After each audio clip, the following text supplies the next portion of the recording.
In our coverage of Alabama's prison crisis, we've heard from correctional officers who tell us they feel unsafe at work because of what they describe as overcrowding, long hours, and too few resources. Almost all of those officers did not want to talk on camera, but tonight we hear from one former officer, and we also have response from Alabama's Department of Corrections.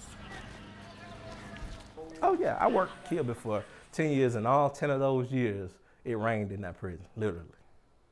You'd be walking down the hallway, jumping and dodging, all the way down the hallway, in the chow hall, all the way through the prison, literally, just buckets of just rain and water and mold growing down the wall. And nothing was ever done about it for those whole 10 years. Leaks, mold and mildew, raw sewage, exposed wires, and non-functioning bathrooms. This former Alabama correctional officer says he saw it all during his 10 years at Kilby Correctional Facility in Montgomery County. He shared these pictures taken in 2014. We sent them to Alabama's Department of Corrections, and spokesperson Bob Horton confirmed, quote, "The pictures were taken in the prison's K dormitory."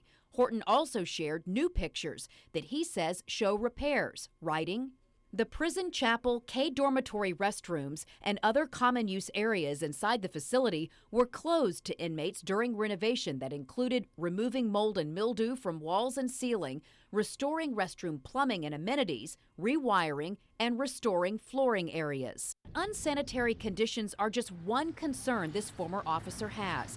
He has moved to a different state and started a new career, but says he wanted to speak out for fellow officers who still work in the system, one that he describes as violent and dangerous for officers who risk their lives to do their jobs.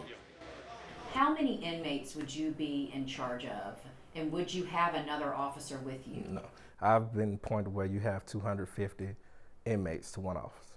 That's on an every night basis. You know, you have one officer in the cubicle in the office, and you have one officer patrolling the dorm. What did that feel like when you're on the job? It's a scary situation, believe me. I mean, you got to learn how to play your role. Like I would tell the new officers coming in, hey man, you know, don't come in here thinking that badge and that uniform, you know, that you got some superpowers, you know, because you don't. You know, you get out there running your mouth. You got some guys out here got 3 and 4 life sentences. They'd cash that check. Alabama's DOC spokesperson says Kilby is just one of 28 facilities that exceeds capacity. Kilby's crowded inmate population puts it at 281% capacity. On staffing levels, the DOC writes, quote, "The high inmate officer ratio is due to overcrowding and low staffing levels. It is true that overcrowding, low staffing levels, and the demands placed on correctional officers can lead to stress and low morale. It also leads to security concerns."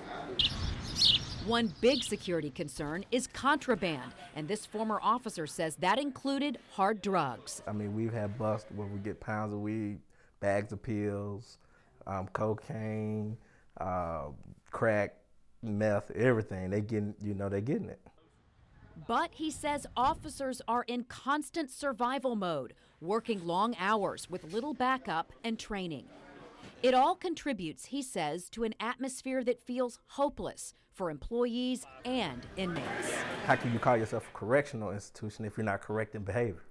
You know, programs, counseling, things need to be mandatory and implemented that stops all this, but it's not because they don't care.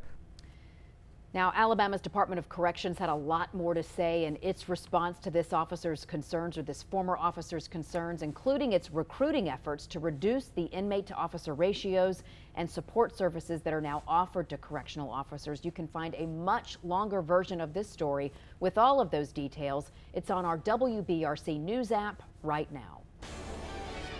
Do you have your